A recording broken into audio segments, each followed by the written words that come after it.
దివ్యవాణి ప్రేక్షకులందరికీ దివ్యవాక్కు అనే కార్యక్రమం తరపున శుభములు తెలియజేసుకుంటున్నాను. ఈరోజు మన ధ్యానాంశం పరలోక ప్రార్థనలో చివరి మాట. మత్తయి సువార్త 6వ అధ్యాయం 13వ వచనం. మమ్ము శోధనలో చిక్కుకొననీయక దుష్టుని నుండి రక్షింపుము. వాక్యాన్ని ధ్యానించే ముందు చిన్న ప్రార్థన చేసుకుందాం. పరిశుద్ర ప్రేమామయుడవైన తండ్రి, కృపామయుడ, నాయన మీరు కూడా శోధనలు నాయన ఎదుర్కొని జయించారు.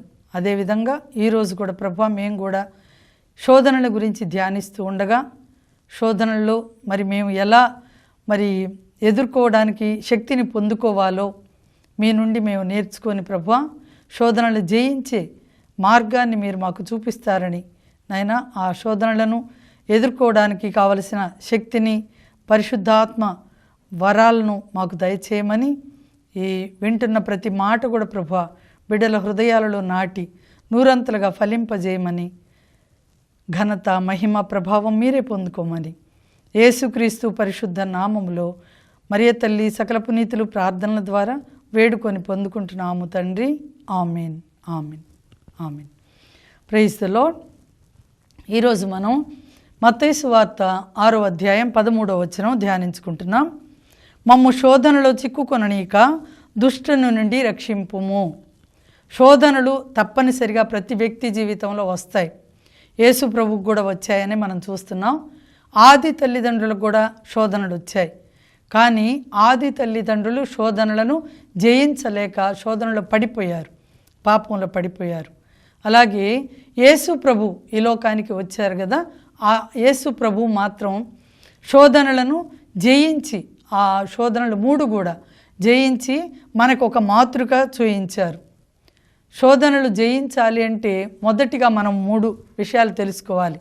శోధనలకి కారకాలు 3 అంశాలు. అవి శరీరాశ, నేత్రాశ, జీవపు డంబం అని చెప్పి మనం తెలుసుకోవాలి. ఇది యోహాన్ రాసిన మొదటి లేఖ 2వ అధ్యాయము 15 నుంచి వచనాలలో మనం చూస్తాం.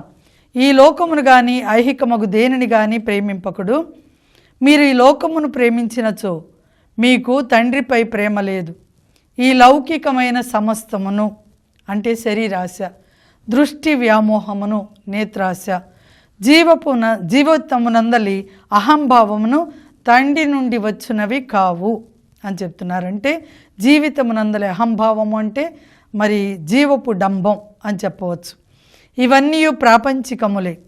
ఈ ప్రపంచము దాని వ్యామోహము గతించిపోవును, కానీ దేవుని చిత్తమును నెరవేర్చువాడు శాశ్వత జీవి అగును అని చెప్పబడింది. కాబట్టి ఈ శరీరాశ, నేత్రాశ, జీవపు డంబం, ఆ తల్లికి ఆ చెట్టు పండు కన్నుల పండుగగా ఉండెను అని చెప్పబడింది.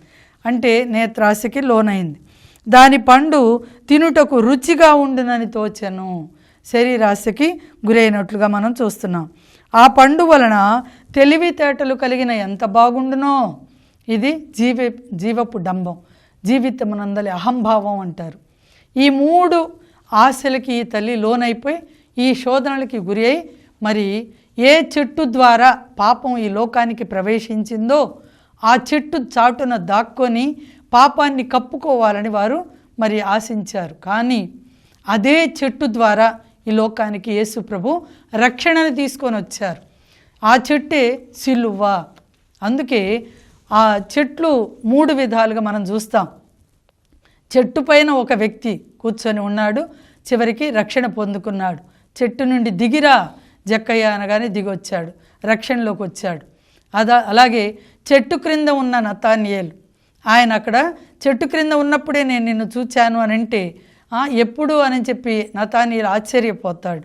ఆ చెట్టు కింద ఉన్నప్పుడే తెలుసని. ఆ చెట్టు యేసు ప్రభువే. చెట్టు ద్వారానే ఈ లోకానికి రక్షణ. సిలువ చెట్టు, సిలువం రాను అనేది కూడా చెట్టు నుండి వచ్చింది. కాబట్టి ఆ సిలువం రాని ద్వారానే లోకానికి రక్షణనిచ్చినట్లుగా మనం చూస్తున్నాం. మనం ఈ శోధనలు జయించాలి అంటే ఆ సిలువ వైపే మనం చూడాలి. ఈ శోధనలో చిక్కుకోనీయకుండా ఉంచమని ప్రార్థన చేస్తున్నాం కదా. చిక్కుకొననీయక దుష్టుని నుండి రక్షించుము. శోధనలు ఎక్కడి నుంచి వస్తాయంటే దుష్టుని నుండే. దుష్టుడి నుండి వస్తాయి కాబట్టి ఆ శోధనలు జయించే శక్తిని మనం ప్రసాదించమని ప్రార్థిస్తున్నాం. అందుకే కొరింథీయులకు రాసిన మొదటి లేఖ 10వ అధ్యాయం 13వ వచనంలో వాక్యం చూస్తున్నాం కదా, మానవునికి సాధారణం కానీ ఏ శోధనయు మీకు కలగలేదు. అంటే మనకొచ్చే శోధనలన్నీ కూడా మానవులందరికీ సాధారణంగా సంభవించేవి, అంతేగాని మానవులకు అతీతమైన శోధనలు మనకి కలగడం లేదు. కాబట్టి దేవుడు నమ్మదగిన దేవుడు. ఎందుకు అంటే మనం శోధనలో పడినప్పుడు దానిలో నుంచి బయటపడే మార్గాన్ని కూడా మనకి ప్రభువు చూపిస్తారు. అంతేకాదు దానిని భరించే శక్తిని కూడా మనకి ఇస్తారు అని చెప్తున్నారు. మీ నిగ్రహ శక్తికి మించి మేము శోధింపబడనీయరు. మీరు శోధింపబడినప్పుడు దానిని సహింపగల శక్తిని, దాని నుండి బయటపడు మార్గమును కూడా ఆయన మీకు చూపును. కాబట్టి ప్రభువు మనకి శోధనలు వచ్చినప్పుడు దానిని భరించే శక్తిని ఇస్తారు. దానిని సహించే శక్తినే కాకుండా దాని నుంచి బయటపడు మార్గాన్ని కూడా ఆయన మనకి చూపిస్తారు అని చెప్తున్నారు. మత్తయి సువార్తలో 4వ అధ్యాయంలో ప్రభువుకు వచ్చిన 3 శోధనలు మనకు తెలుసు. అవి కూడా అంతే, శరీరాశ, నేత్రాశ, జీవపు డంబం. ఈ మూడింటిని కూడా యేసు ప్రభు జయించారు. తినమని చెప్పింది సైతాన్. రొట్టెలు చేసుకో, రాళ్ళని రొట్టెలుగా మార్చుకొని తిను అంటే మానవుడు కేవలం రొట్టె వలన మాత్రమే జీవింపడని చెప్పారు. దేవుని వాక్కు సైతానికి బాగా తెలుసు. మనకు కూడా శోధనల సమయంలో మనల్ని మనం సమర్థించుకోవడానికి చాలా రకాలైన రీజన్స్ మనకి చూపిస్తుంటుంది సైతాన్. మనం ఒక విషయం గుర్తుపెట్టుకోవాలి, యోసేపుకు కూడా శోధన వచ్చింది. ఆదికాండం 37వ అధ్యాయం నుంచి మనం చూస్తే 39వ అధ్యాయంలో అక్కడ యోసేపు కూడా శోధనకి గురి అయ్యాడు. అయినా ఇది దేవుడిచ్చిన అవకాశం అనుకోలేదు. ఆ అవకాశాన్ని ఉపయోగించుకుందామని శోధనకి తనను తాను ఒప్పజెప్పలేదు. శోధనని జయించాడు కదా, బయటపడే మార్గాన్ని కూడా దేవుడు ఆయనకి చూపించాడు. ఒకవేళ తాత్కాలికంగా చెరసాల శిక్ష అనుభవించవలసి వచ్చినా, ఏ చెరసాలలో బంధించబడ్డాడో ఆ చెరసాల నుండే ఆయనకి సింహాసనం వచ్చింది.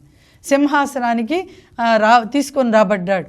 మనం కూడా శోధనలు జయించినప్పుడు, శోధనలో పడిపోకుండా మనల్ని మనం నిగ్రహంతో కాపాడుకున్నప్పుడు దేవుడు తప్పకుండా గొప్ప ఉన్నతమైన స్థితికి మనల్ని తీసుకొని వస్తారనేది మనం గుర్తుపెట్టుకోవాలి. దావీదుకు కూడా శోధనలు వచ్చాయి. ఒకసారి శరీరాశలో పడిపోయాడు, కానీ అంతకు ముందే సౌలు రాజు ఎన్నో విధాలా శోధించాడు, చంపడానికి వెంటాడాడు, ప్రయత్నం చేశాడు. 1 సమూయేలు గ్రంథం 18 నుండి 24 అధ్యాయాల్లో మనం చూస్తే కనుక అక్కడ వెంటాడాడు. దావీదు కూడా సౌలు రాజుని చంపే అవకాశం వచ్చింది. ఆయన అవకాశాన్ని ఉపయోగించుకోలేదు. శోధనే, కేవలం శోధనే అది కూడా. అయినప్పటికీ కూడా దావీదు అంటున్నాడు, నేను దేవుడు అభిషేకించిన వారిని ముట్టుకొని నేను దేవునికి ద్రోహంగా పాపం చేయనని చెప్పి అవకాశాన్ని ఉపయోగించుకోలేదు కదా, చేతుల జార విడుచుకున్నాడు. దేవుడిచ్చిన అవకాశం అనుకోలేదు. చెడ్డ పని చేయడానికి చాలా అవకాశాలు వస్తాయి. అయినప్పటికీ కూడా మనం జాగ్రత్తగా మనల్ని మనం కాపాడుకోవాలి. దానియేలుకు కూడా శోధన. దానియేలు గ్రంథం 1వ అధ్యాయం 8వ వచనంలో మనం చూస్తే అక్కడ దానియేలు ఒక నియమం చేసుకున్నాడు. నేను అన్యుల ఆహారం భుజించను, అన్యుల ఆహారం ముట్టుకొని నేను అపవిత్రుడను కాకూడదని తన నోటితో ఒక నిబంధన చేసుకున్నాడు. కాబట్టి అక్కడ ఆష్పెనెసు ద్వారా రాజభవనాన్ని నుండి పంచభక్ష పరమాణాలు ఏది కావాలో వాళ్ళకి బలమైన ఆహారం వాళ్ళకి ఏది కావాలంటే అది సమకూర్చబడుతుంది. అయినప్పటికీ దానియేలు అంటున్నాడు ఆ ఆష్పెనెస్తో, మేము ఈ ఆహారాన్ని ముట్టుకోం, మీ దగ్గర నుంచి మాకు పచ్చి కూరగాయలు, మంచినీళ్ళు మాత్రం చాలు.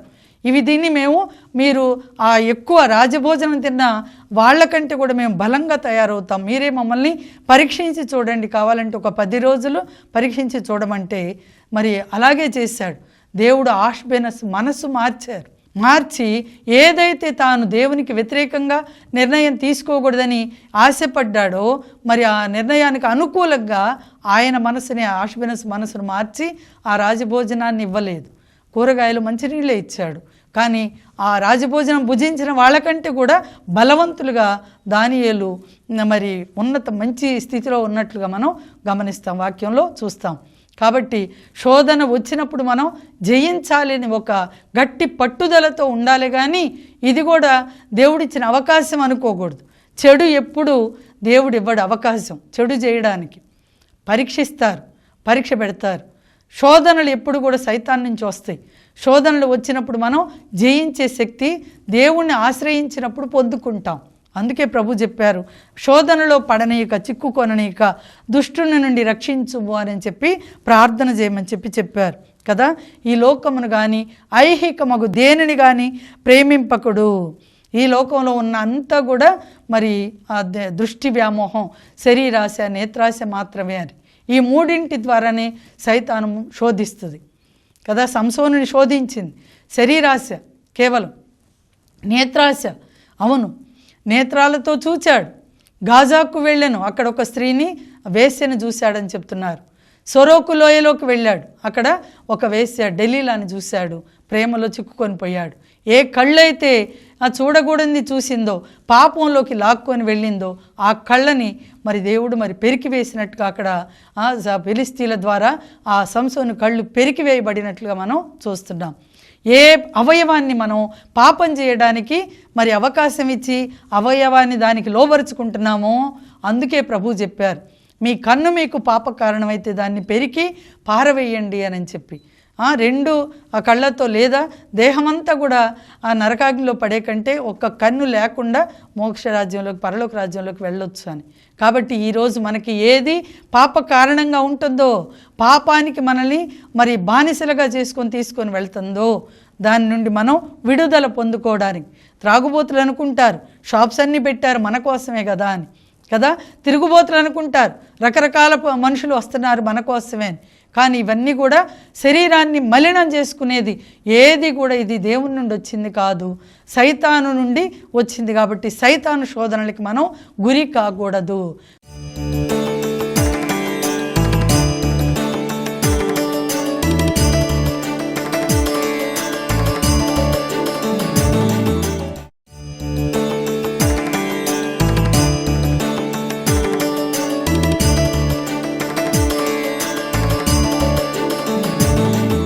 శరీరాన్ని మనం అదుపులో పెట్టుకోవాలి అని చెప్పి పౌలు గారు కూడా అంటున్నారు. నా శరీరాన్ని నేను నలగొట్టుకుంటున్నాను అని చెప్పి పాపంలో పడకుండా ఉండడానికి ఎప్పుడు కూడా నా శరీరాన్ని నేను నలగొట్టుకుంటూ అదుపులో పెట్టుకుంటున్నానని చెప్తారు. కాబట్టి చూడండి, మరి దానియేలుని, యోసేపుని మనం చూసాం. యేసు ప్రభు కూడా శోధనలు జయించారు కదా. సంసోను పడిపోయాడు, శోధనలకు గురైపోయాడు మనం చూస్తున్నాం. సొలొమోను మహాజ్ఞాని, ఆయన కూడా చూడండి సొలొమోను గురించి, రాజుల గురించి ద్వితీయోపదేశ కాండం 17వ అధ్యాయంలో 16-17 వచనాల్లో చెప్పారు. రాజులు అశ్వబలాన్ని అధికం చేసుకోవద్దు, సంపదలు పెక్కుగా సమకూర్చుకోవద్దు, రాజునకు పెక్కు మంది భార్యలు ఉండకూడదు అని చెప్పారు. చెప్పినప్పుడు ఆ విషయం తెలుసు కూడా, ధర్మశాస్త్రం తెలుసు కదా, మహాజ్ఞాని కదా సొలొమోను రాజు. అయినప్పటికీ కూడా మొదటి రాజుల గ్రంథం 10వ అధ్యాయం 28-29 వచనాల్లో చూస్తే, ఐగుప్తు నుండి, సిలీషియా నుండి అతనికి గుర్రములు కొని తెచ్చేవారు. గుర్రాల అశ్వబలాన్ని సమకూర్చుకున్నాడు. దేవుని శక్తి మీద ఆధారపడవలసిన రాజు, దైవ జ్ఞానము కలిగిన రాజు గుర్రాల మీద, అశ్వాల మీద ఆధారపడ్డాడు. అందుకే కీర్తనల గ్రంథంలో 20వ కీర్తన 7వ వచనంలో రథాలని, గుర్రాలని నమ్ముకునే వాళ్ళు ఏం పాలవుతారు? అపజయం పాలైపోతారు. కానీ దేవుని నమ్ముకున్న వాళ్ళు ఎప్పటికీ కూడా విజయాన్ని పొందుకుంటారని చెప్తున్నారు. సొలొమోను మొదటి రాజుల గ్రంథం 11వ అధ్యాయం 1-10 వచనాల్లో చూస్తే, సొలొమోను అన్యజాతి స్త్రీలను వలచెను. ఐగుప్తు రాజు ఫరో కుమార్తెను వివాహం చేసుకున్నాడు. అంతేకాదు, ఇంకా తర్వాత వచనాలలో చూస్తాం, అతడు 700 మంది రాజపుత్రికలను వివాహం ఆడాడు. 300 మంది ఉపపత్నులు కూడా మరి ఆయనకి ఉన్నారు అని చెప్పబడింది. వీళ్ళందరూ ఏం చేశారు? మహాజ్ఞాని అయిన సొలొమోనుని తన దైవ జ్ఞానం నుండి, దైవ భక్తి నుండి మరి వేరుపరిచి సైతాను శోధనకి లొంగేటట్లుగా చేశారు. శరీరాశకు బానిసైపోయాడు. ఇంతమంది మరి తలా ఒక దేవుణ్ణి ఆరాధిస్తూ వాళ్ళ కోసం మరి దేవాలయాలు కట్టమని విగ్రహారాధనకి పురికొల్పినప్పుడు ఆయన విగ్రహారాధనకు లోనైపోయాడు. కాబట్టి తన ఆత్మను నాశనం చేసుకున్నాడు. అందుకే మానవుడు లోకమంతా జయించి తన ఆత్మను కోల్పోయిన వానికి ప్రయోజనమేమి?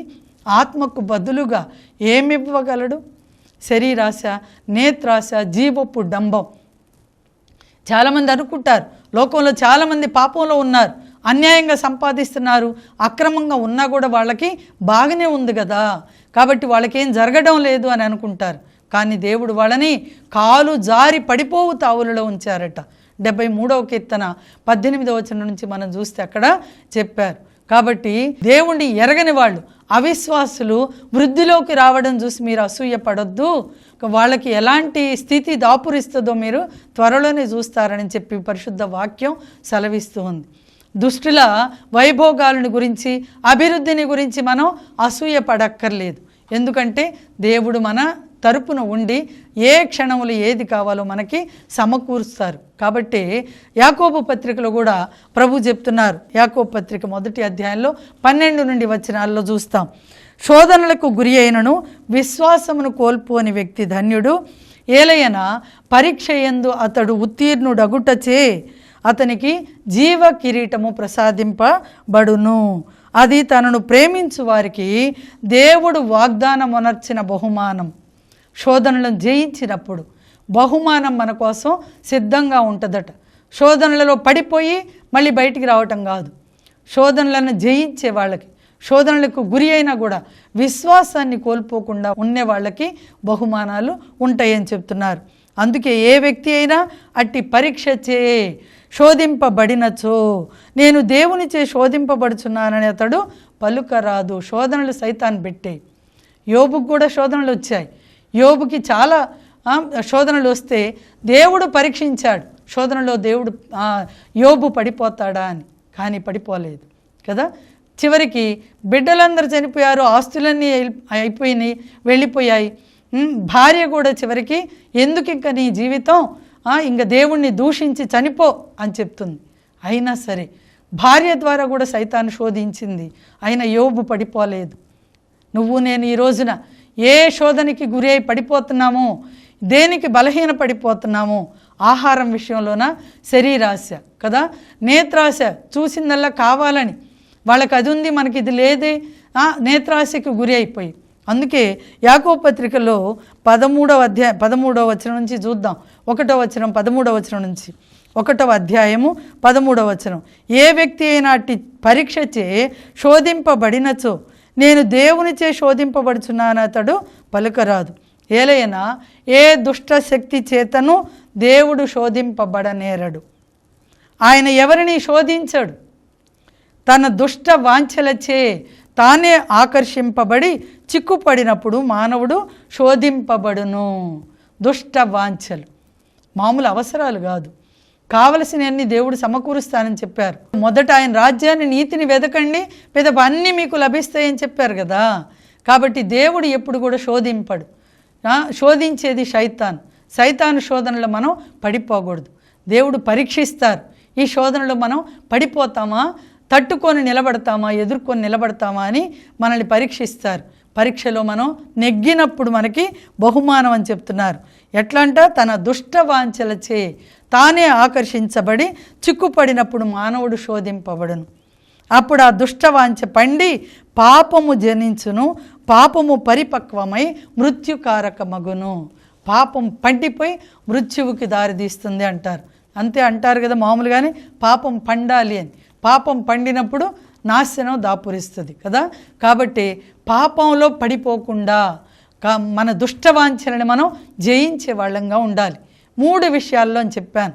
లోకం, సాతాను, శరీరం కదా. లోకం అంటే జీవపు డంబమే.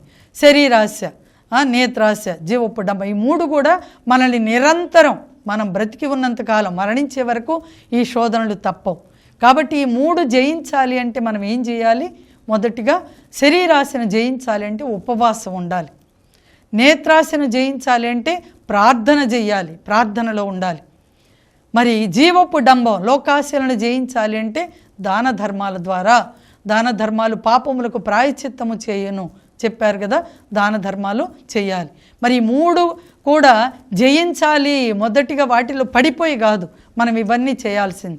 ఆ శోధనలను మనం జయించాలి. శోధనలు పడకుండా మనల్ని మనం కాపాడుకోవాలంటే దేవుని సహాయం అడగాలి, ప్రార్థనా సహాయం అడగాలి. ప్రార్థించినప్పుడు దేవుని ప్రార్థనలో దేవునికి సన్నిహితంగా ఉన్నప్పుడు దేవుడే మనకి ఆ శోధన నుంచి బయటపడే మార్గాన్ని కూడా చూపిస్తారు అని చెప్తున్నారు. అమ్మో నాకు వచ్చినన్ని శోధనలా, నాకు వచ్చినన్ని పరీక్షలు ఇంకెవరికి రావు అని తలంచుకోవద్దు. ఎందుకు అంటే మానవులకు అసాధారణం కానీ ఏ శోధన కూడా మీకు కలగలేదు అని చెప్తున్నారు.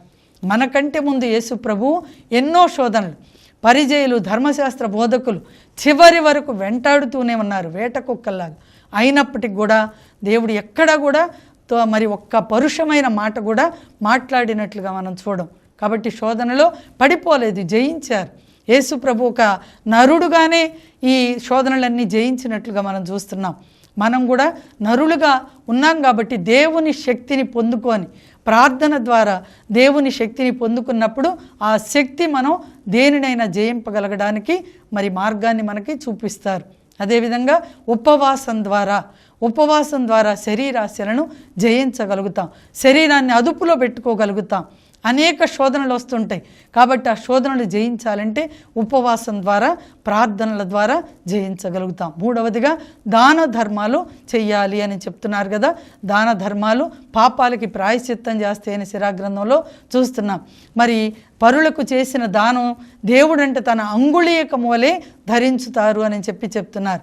కాబట్టి ఆ జలములు మంటలు చల్లార్చినట్లే మరి దాన ధర్మాలు పాపాలకి ప్రాయశ్చిత్తం చేస్తాయి అని శిరాగ్రంథంలో చూస్తున్నాం. కాబట్టి ఇన్ని విషయాలు మనం తెలుసుకున్న తర్వాత కూడా ఇంకా శోధనలకి గురి అయి పాపంలో చిక్కుకొనిపోయి ఇంకా దేవుడు నన్ను కాపాడలేదు అని అంటే ఉపయోగం ఉండదు. దేవునికి సన్నిహితంగా ప్రార్థన సహవాసంలో ఉన్నప్పుడు, సహవాస ప్రార్థనలో కూడా ఉన్నప్పుడు, ప్రార్థన అంటే కేవలం దేవుని దగ్గర చేయటమే కాదు, గుడికి వెళ్ళటం రావటమే కాదు, వ్యక్తిగత ప్రార్థన ఉండాలి. వ్యక్తిగతంగా పర్సనల్గా మనం దేవునితో ఒక కాంటాక్ట్ కలిగి ఉండాలి. వ్యక్తిగత ప్రార్థన చేసినప్పుడు దేవునితో సన్నిహిత సంబంధం కలిగి ఉంటాం కాబట్టి మన ప్రతి శోధన నుంచి మనం జయించే శక్తిని ఆయన ఇస్తారు. అలాగే కుటుంబ ప్రార్థన ఉండాలి. కుటుంబం అంతా కలిసి ప్రార్థన చేసినప్పుడు అనేక అద్భుత కార్యాలు మనం చవి చూడగలుగుతాం. అలాగే సహవాస ప్రార్థన, సంఘం అంటే చర్చికి వెళ్ళి ప్రార్థన చేస్తాం. మన సహవాస ప్రార్థన గ్రూప్స్ ఉన్నాయి కదా, చాలాసార్లు అనేక కుటుంబాలు కలిసి ప్రార్థన చేసుకుంటుంటారు. అపోస్తుల కార్యాల్లో కూడా ఇది జరిగింది కదా. ఇవి ఎడతెగక మనం చేసినప్పుడు ఈ శోధనలని మనం జయించే శక్తిని మనం పొందుకుంటాం. ప్రభు ఈ వాక్య సందేశమును మనందరి హృదయాల్లో నూరంతలుగా ఫలింపజేయుదురుగాక.